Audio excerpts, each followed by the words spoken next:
Natitibet Yun An. Peace be with you.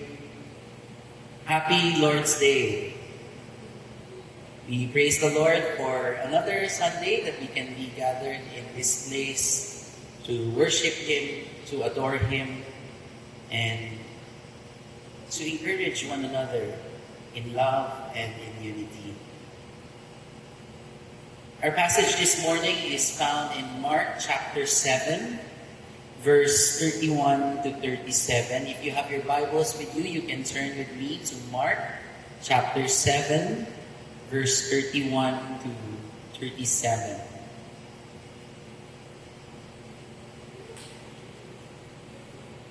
Let me read the Word of God this morning. Then he returned from the region of Tyre and went through Sidon to the Sea of Galilee, in the region of the Decapolis, and they brought to him a man who was deaf and had a speech impediment. And they begged him to lay his hand on him. And taking him aside from the crowd privately, he put his fingers into his ears, and after spitting, touched his tongue. And looking up to heaven, he sighed and said to him, Ephphatha, that is, be opened. And his ears were opened. His tongue was released, and he spoke plainly. And Jesus charged them to tell no one. But the more he charged them, the more zealously they proclaimed it. And they were astonished beyond measure, saying, He has done all things well. He even makes the deaf hear and the mute speak. May the Lord bless the reading of His Word. Thanks be to God. If there is something we need to understand in the story of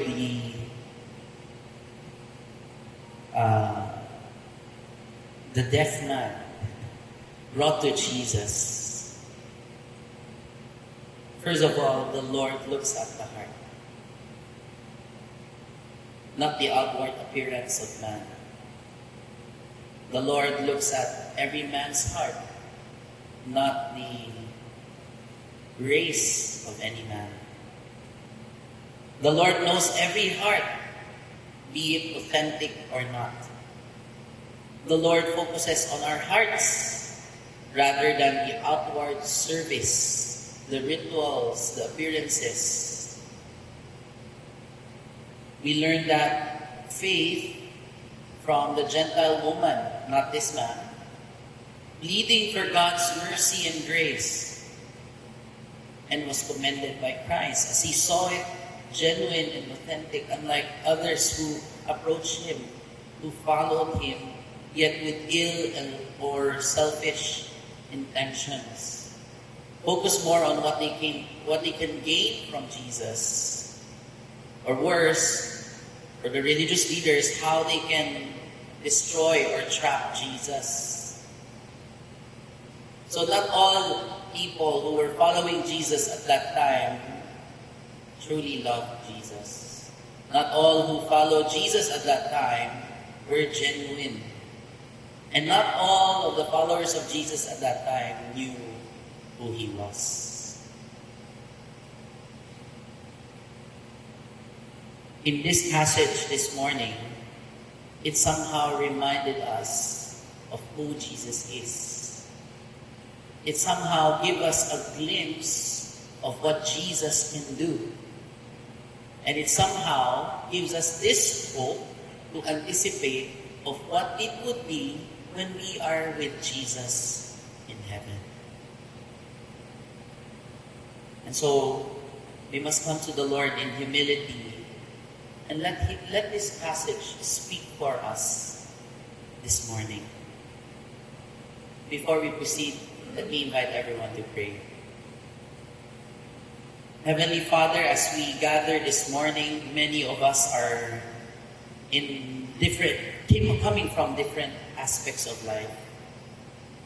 But we gather this morning to hear from you, to continually be humbled by you. We thank you for the privilege and for this freedom that in any time and anywhere we can gather to worship the King of Kings and the Lord of Lords. But in the same morning, the world is in chaos.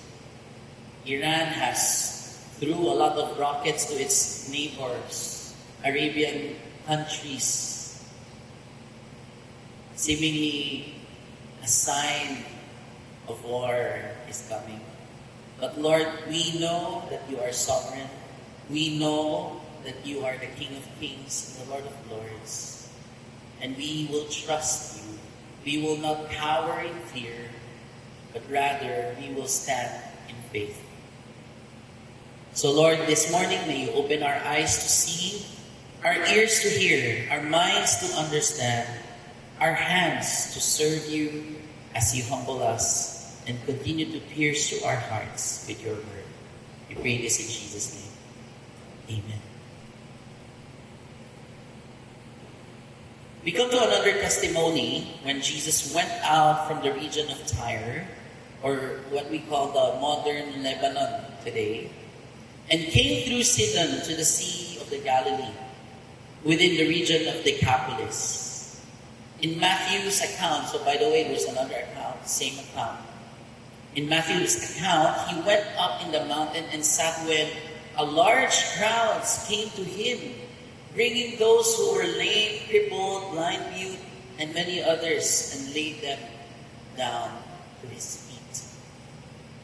In Mark's account, it focused on one particular or peculiar healing that Jesus performed, to which we will be focusing this morning. We see Jesus being asked and implored to lay his hands on this man who is deaf and is having a hard time to speak. He's not only deaf, he's also mute. So, just imagine how this man were living his life. He's deaf, he's mute, he cannot hear anything, he cannot speak. With no hesitation, Jesus took him aside, away from the crowds, and put his fingers into his ears. After spitting, he touched his tongue, looked up to heaven, and sighed with the Aramaic word ephphatha, or be open, to which we read or heard that his ears were open, his impediment of his tongue was removed. And this man began speaking. This man began hearing. You know, this is an important record of Mark. We must look at the significance of this story with the mindset of God's kingdom. You know, Jesus healed, casted out demons, performed various miracles in his life on earth while he preached the gospel about his kingdom that will be coming and now has come. While many believe these miracles, follow Jesus, and long for his salvation in his healing and miracles, the question will always remain, why did he came? Why did he perform many healings, many miracles and wonders? And then how can we, in this modern day and age, should see and respond to this wondrous miracle Jesus performed? A foundation we can hold on as we look at this miracle story is the very proclamation of Jesus. This is how Mark framed the gospel. This is how Mark introduced Jesus. It's found in Mark chapter 1. It says, the time is fulfilled and the kingdom of God is at hand. Repent and believe the gospel. So the whole point of Mark is introducing Jesus as Messiah. Promised Messiah that they've been longing and waiting for many, many years. Jesus, the Son of God, came to present the kingdom of God to sinners and call them to repent and believe in Him. What's important to see as well is that this proclamation was also for His enemies, the enemies of the Jews, who happened to be at Tyre and Sidon. They're known to be pagan Gentiles. So, in reality, at that time, Jews will not go to Tyre and Sidon because in the first place, they're not like them. No teacher of the law, no Pharisees and scribes would want to go to that place because they're Gentiles, they're different. They don't believe the God that they worship.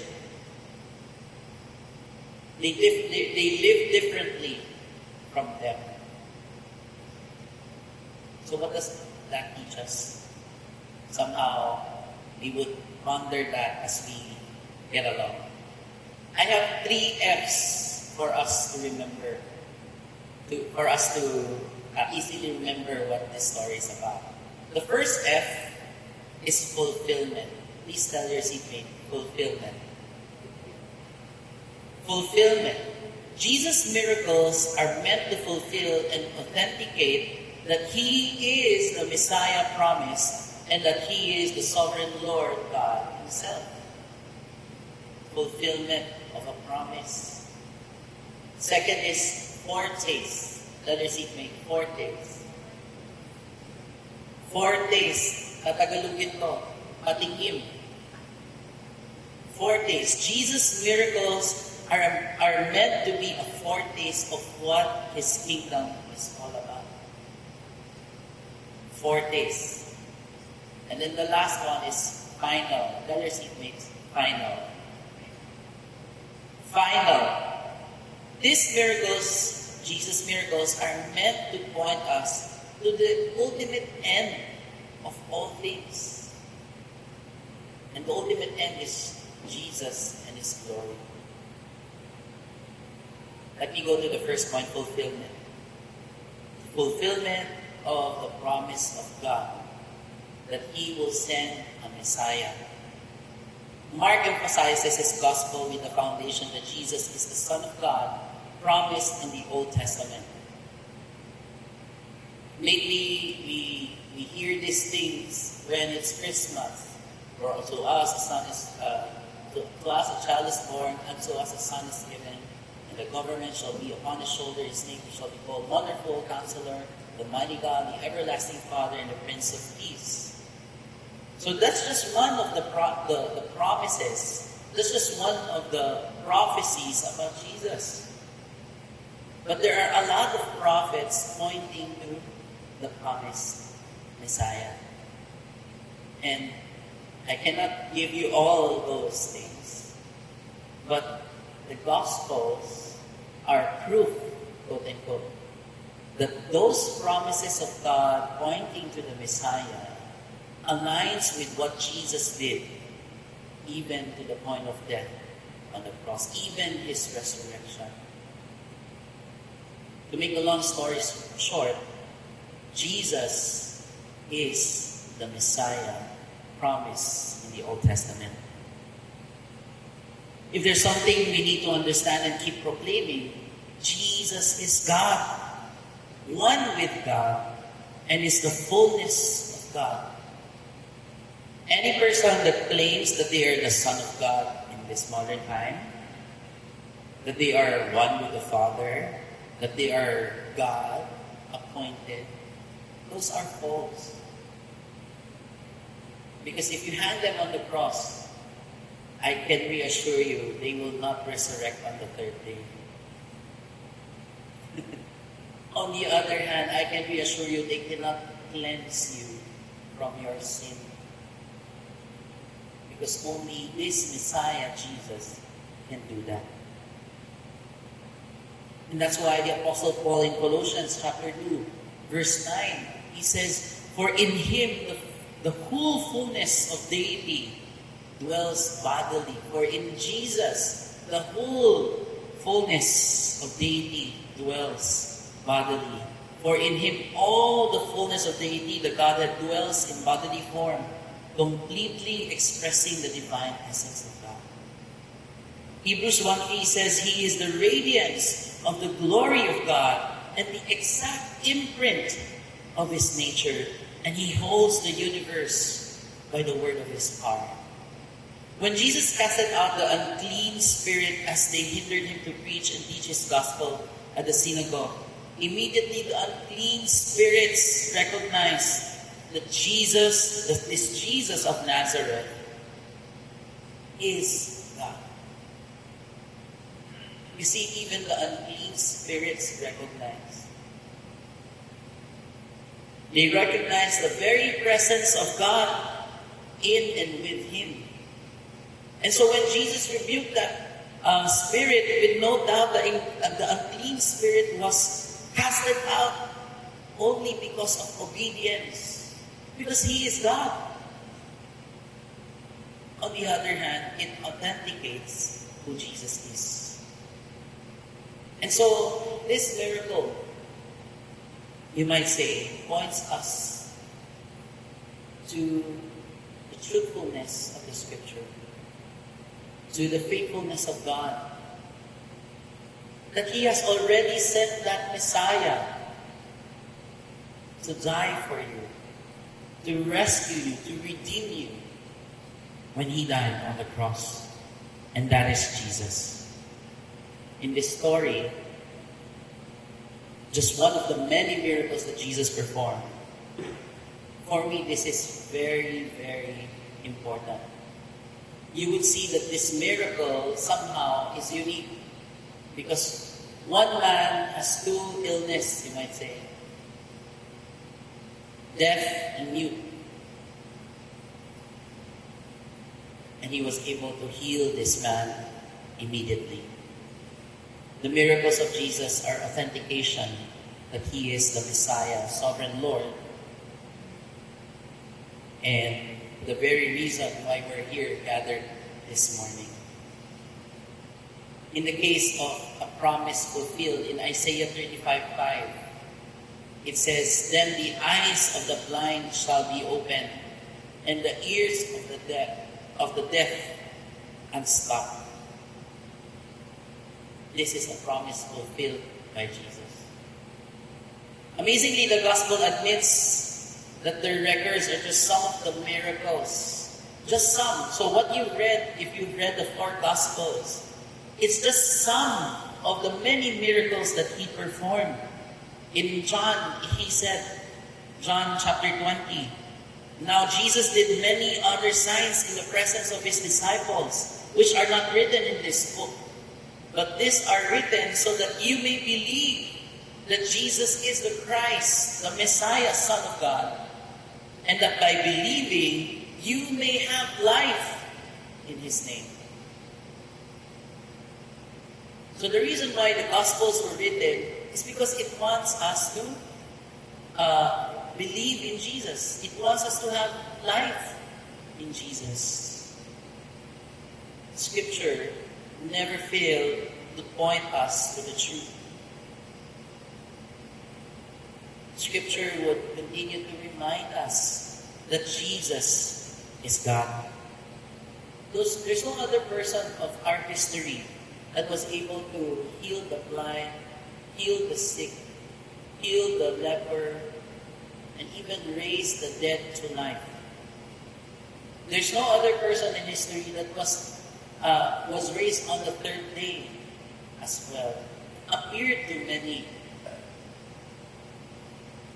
So just try to reflect on that. Try to reflect on this miracle with the very words, be open.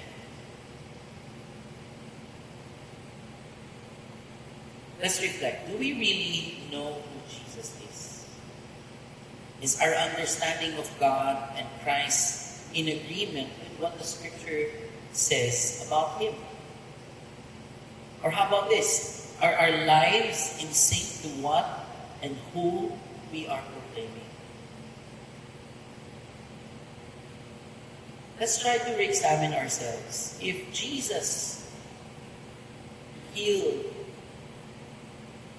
the deaf man, the mute, can He possibly heal us from this kind of sickness today? Now, I'm not talking about the physical illness now. Because the whole point of the story doesn't point us to only the physical healing. The best question is, would Jesus be able to heal us in our spiritual deafness and our spiritual muteness? I think this is the point of the story. If you're going to follow the context in Mark chapter 8, he again performed miracles. And this time, in the presence of many people. In Mark's account, Jesus fed the 4,000. Same story. With loaves and fishes. Not enough to feed the thousands. Surprisingly, with extra baskets after. And so the crowd, you might say, those people who witnessed that, were so amazed. They haven't seen any person doing that miracle in front of them. And here's another question that I wanted to ask. Are we longing for the miracle itself only? Or are we longing for the miracle worker? Because if we just long for the miracle, it's like we're just worshiping that miracle and not the miracle worker. Right? In this modern day and age, we might say that it's a bit extraordinary to hear that a man can heal the deaf and the mute. I'm not sure if there are stories that the Lord has healed them. But the whole point is not about if God can still perform miracles today. Because in my observation, He still can. But it is according to His will, in accordance to His will. So we cannot just go out and then pray and then, expect that the Lord will just shower. Okay? But the Lord can heal even to this day, in accordance to His will. This story was meant for us to understand who Jesus is. This story, in the first place, was meant to fulfill a promise that was written in the Old Testament. And now has been fulfilled through this miracle. So even if the Lord hasn't performed any miracles to this day, I will choose to believe Him. Why? Because He has already performed it. He has already revealed it. And at the end of the day, the greatest miracle that we can experience and have is the ultimate and final miracle, which I will explain later. Fulfillment. Jesus' miracles are meant to fulfill and authenticate that He is the Messiah promised and that He is the sovereign Lord God Himself. The second point is foretaste, patikim. Jesus' miracles are just a foretaste of what His kingdom will be. With the foundation that He is the Son of God, the Messiah King, Mark builds his record with that identity. Records the teachings about His kingdom and the words of Christ as a foreshadow, a foretaste of that kingdom that has come and will be coming. The account of Jesus healing the deaf is extraordinary and only found in this story. You see, nowhere in the biblical account can we ever find or hear that deaf who is also having a hard time to speak as well. and then was suddenly healed by Jesus.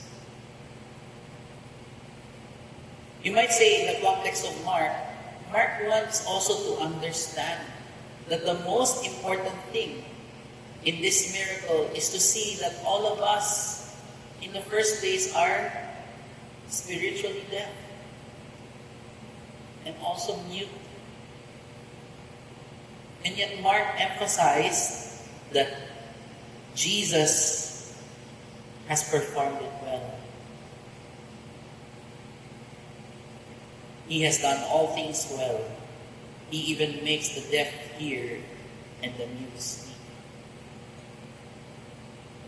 You see, as a Christian, we need to long for Jesus. Every day, that's our prayer. Lord, may you open my eyes to behold your glory. May you open my ears to listen to your calling, to listen to your word.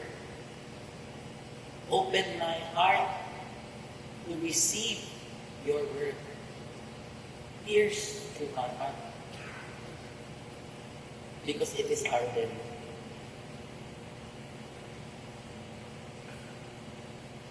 How did this miracle become a foretaste?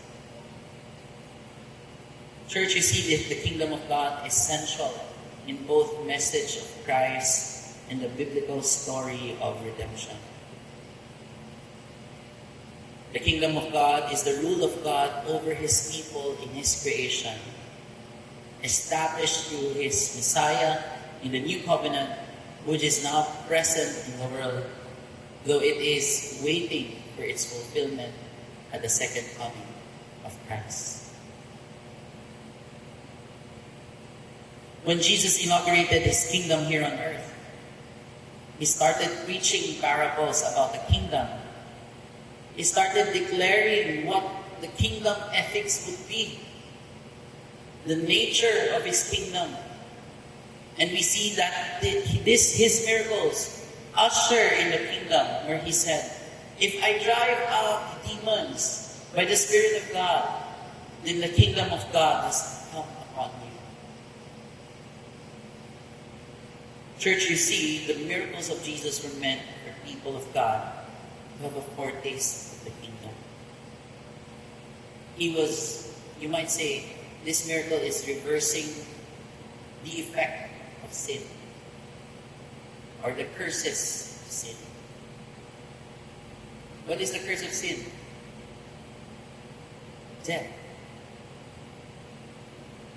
Death comes illness, sickness, imperfections, etc. We see that as He inaugurated His kingdom with His miracles, He also foreshadowed what His kingdom would be like. So these miracles was meant to be a foretaste and a foreshadow. As someone reading the gospel, we have to have that lenses. That all those miracles were meant to point that Jesus is the Messiah, but all those miracles were also meant to be a foreshadow, a foretaste. And these are just some miracles that I thought of. Jesus healed the sick, the blind, the invalid, the deaf, the mute, people with leprosy and others. Jesus raised the dead, Lazarus to life. Jesus fed the 5,000 with 5 loaves and 2 fishes. And then after, there's a lot of extra. Jesus set the captives of Satan free as they were possessed by many spirits. Jesus replaces the deep sadness into unspeakable joy as people were healed and experienced His salvation. Even that woman who chased after the robe of Jesus, you know, He was able to touch the robe of Jesus because she was longing for salvation. She was longing for healing, and she got healed. Jesus was not looking at her. The woman was chasing after Jesus, and she was able to crawl and you might say grab the robe of Jesus. So in parallel, as we come to the end of our lives, and if indeed we are Christians, we have placed our faith in Jesus, that He is the Lord and Savior of our life, He is our Master of our lives, He is the King of our lives, then we will be found in heaven. We be found in His presence. In parallel, in the kingdom of God, sickness will cease. There will be no cancer anymore. No more COVID. The degradation of our bodies will cease. No more old age. Because we will be given by the Lord a new body. All our imperfections perfected. In parallel, in the kingdom of God, death will cease. We will live eternally in Him. In the kingdom of God, there will be no hunger or thirst. Because He will satisfy all our needs, all our wants. We will not long for any other. Because in heaven, He is enough. In the kingdom of God, God's people will never be haunted by Satan anymore. Or his minions as well. And we will never sin again in Jesus. Because we are already perfected and righteous by the blood of Jesus. We were already cleansed by God in full. Moreover, Satan will be thrown to hell. In the kingdom of God, Jesus will wipe every tears from our eyes and would forever experience the joy of God's salvation. And the endless joy is that we will be with Christ face to face.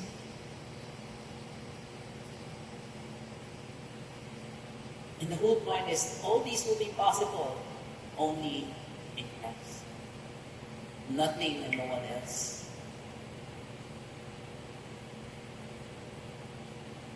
It's just a foretaste. So now that we're longing, because as a Christian, we must long for His presence day by day. And what we have right now is just a foretaste. Still. Yes, He rescues us from our sin. Yes. Yes, He can heal us from our sickness. He can protect us from any deeper sickness. He can also heal us from any cancer. Yes, He can prolong our life. You might say, "God, it will prolong." Yes, He can even remove all the gout. He can. But at the end of the day, death is still a reality. So all these are just temporal. All these are just a foretaste. Let me give you another parallel. Isn't it this Sunday, this worship service, is also a foretaste of what is to come? Shouldn't be our worship service a glorious foretaste of heaven?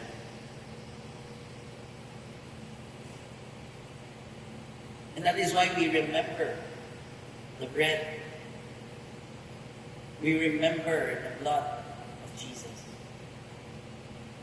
Isn't it in heaven we will be gathered by God, by Jesus? And all of us will face the judgment seat. And all of us will worship God on His throne. Yeah?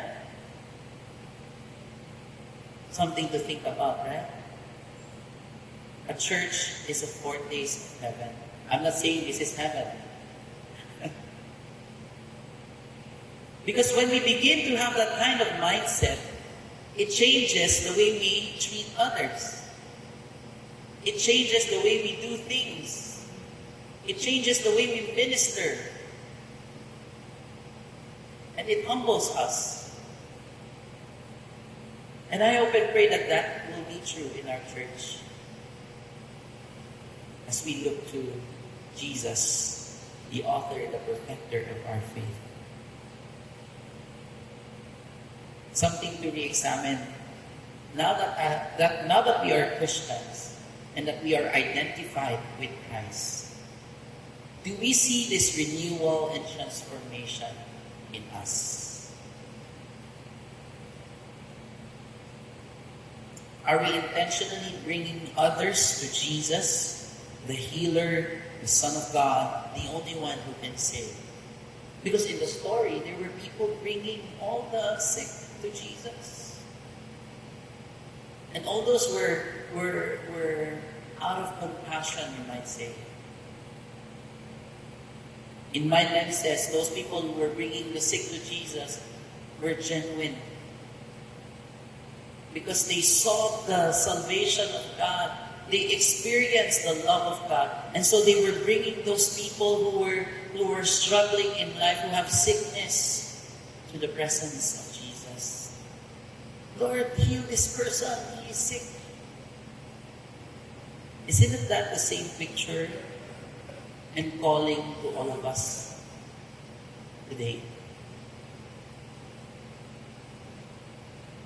Do we have a kingdom mindset and eternal perspective of seeing the deeper meaning of these miracles? That these are just the foretaste, or also you might say a model for us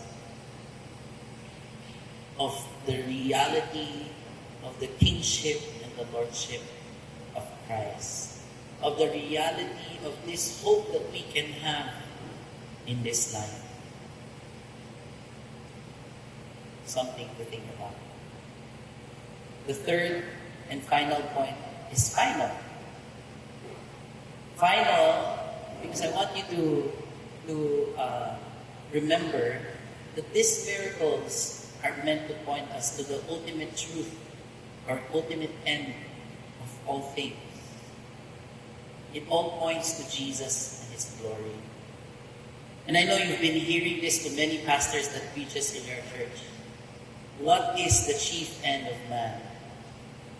To glorify God and enjoy Him forever. What is the chief end of man? To glorify God and enjoy Him forever. Yun naman pala yung ending eh. That's our ending. And as an encouragement, we can do it now.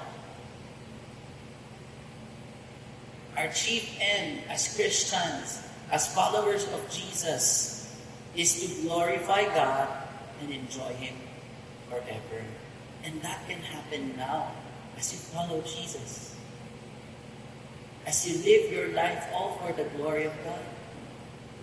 And that's why we sang the song, I surrender all. All to Jesus, I surrender all.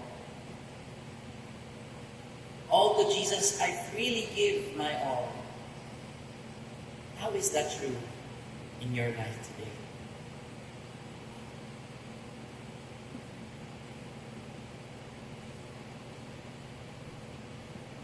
That is the reassurance of Christ. That death is not the ultimate end for us believers. And it should give us hope instead. Instead of being fearful every day. I know this as a culture in Chinese. Dan kiasi lang. We are afraid of death. That's why when we're sick, we're panicking. And yet it changes the moment we follow Jesus. Because now we understand that there is true life in Christ. That death is not the end for the Christians. And death is part of reality because of sin. But then when we die, we believers will be present with the Lord and is in the Lord. It reassures us of this ultimate hope in Jesus.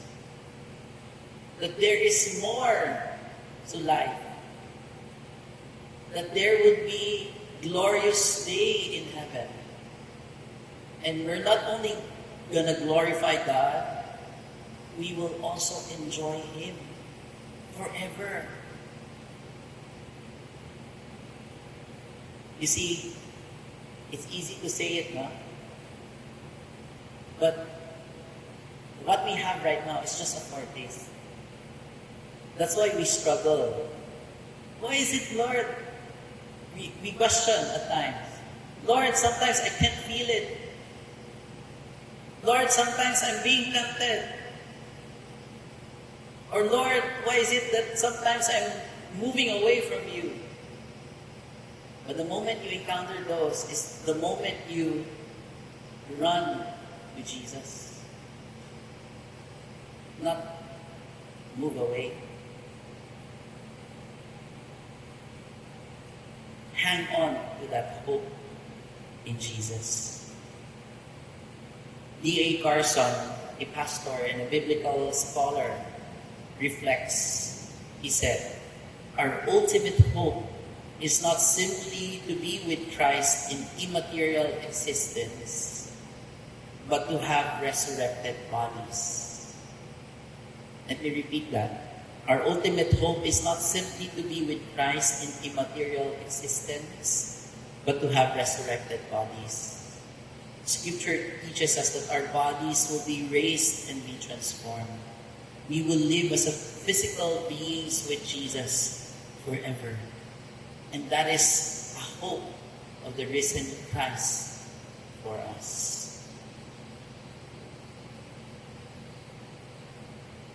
Revelation 21 describes the holy city, the new Jerusalem, coming down out of heaven from God. And God making His dwelling with humanity. A pastor writes, "We don't hope merely for the day when we go to live with God, but ultimately for that final day when God comes to live with us." That is the final and ultimate hope that we can have. So all those foretastes will be in full when we are with God in heaven.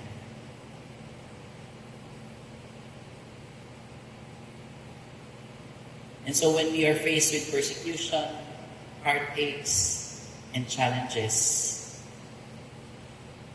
now we understand and we can truly sing, "It is well with my soul."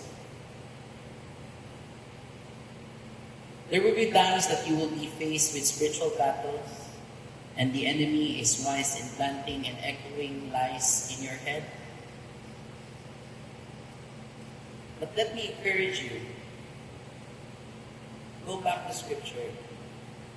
Let it reassure you. The moment you remember those things, you can tell to yourself, "It is well with my soul, because God is with me.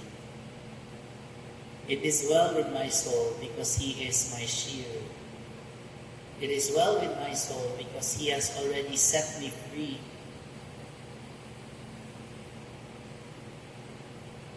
These are the promises that we can look at and long for. And in Mark 7, our passage today, it teaches us to trust God. To trust in Christ alone. He has done all things well. He even makes the deaf hear and the mute speak. You see, this man was blessed because he was able to see and experience, you might say, a foretaste, and yet uniquely in such a way that he experienced directly from Jesus. So what I'm trying to point out this morning is that it is always a heart issue as well. If you're going to read along with Mark 8, you will see that the Pharisees still do not want to believe. And as you read along, even his own disciples were easy to forget. I hope and pray we will not end the same.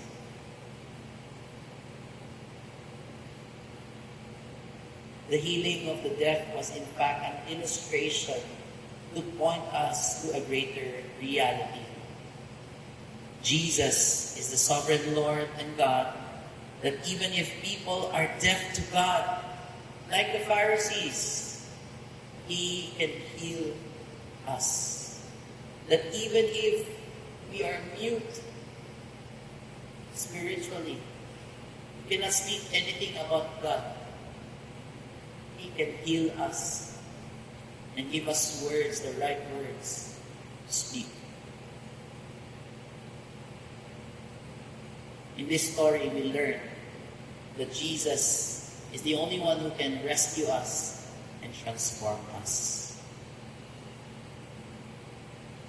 This man could have been very excited to share the story. I believe this man, you might say, has a lot of servants around. And people will try to ask, how come this man can speak?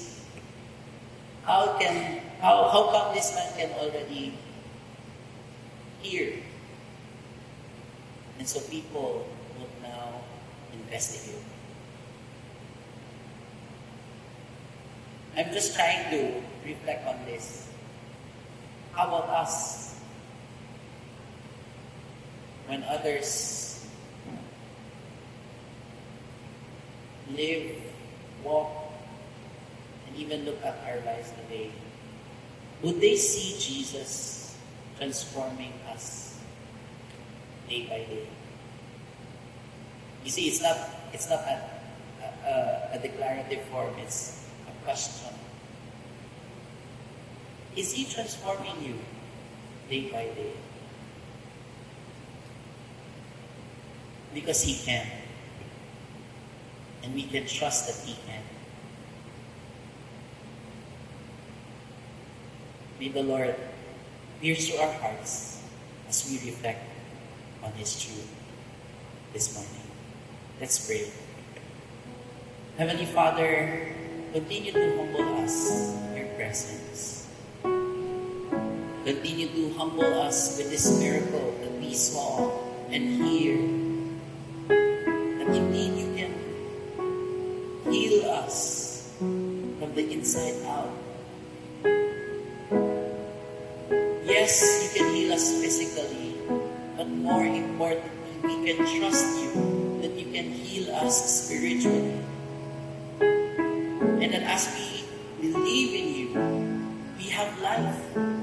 As we follow you, we have direction. And as we submit and surrender to you, Lord, you will transform us. May you continue to pierce through our hearts day by day, humble us day by day, and teach us your ways, that we may be pleasing before your sight. Allow your word, Lord, to be our refuge. Allow your word, Lord, to be our foundation in our lives. That one day we can see you face to face and hear the very words from your mouth. Well done, my good and faithful servant. We will see you wiping the tears from our eyes and tell us, welcome home, my child. We're excited, Lord, for that day. And in this period of waiting, help us, Lord, to be ministers of your gospel. Help us, Lord, to point others to your light. This is all for your glory. We ask, Lord, that you would continue to be magnified and glorified in our lives and in our church. We love you, Lord. We pray this in Jesus' name. Amen. At this time, let's receive the blessing of God online. Yashu Shangte Chokok. 愿耶和华赐福恁保护恁，愿耶和华互伊恩光照恁，赐恩互恁，愿耶和华享恁永平，赐恁平安。May Yahweh bless you and keep you. May Yahweh make His face to shine upon you and be gracious to you. May Yahweh lift up His countenance before you and give you His shalom peace. We pray this in the name of the Father, the Son, and the Holy Spirit. Amen and amen. God bless everyone.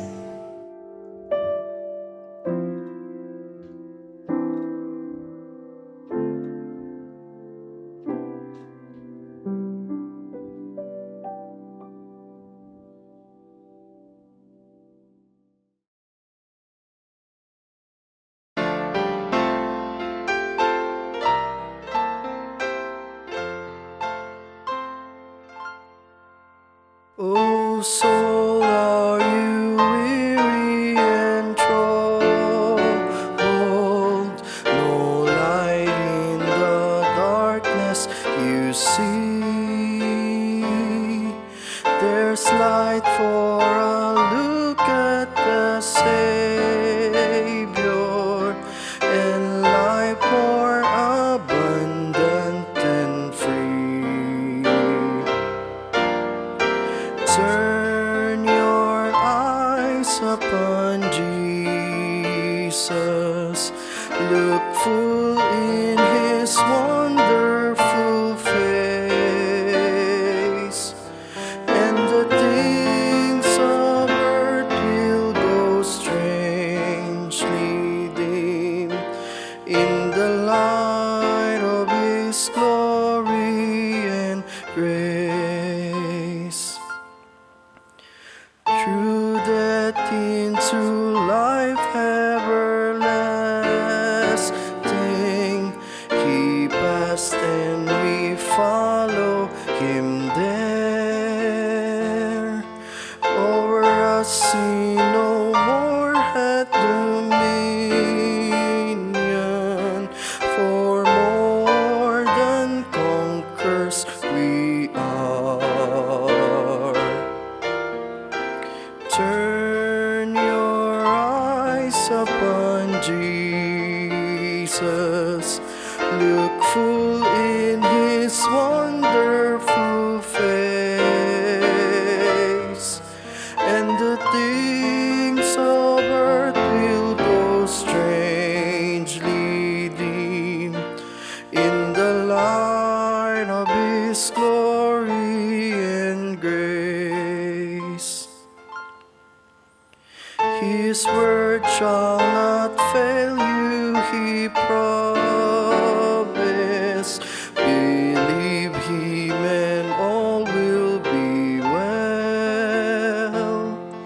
Then go to a world that is dying, His perfect salvation to tell. Turn your eyes upon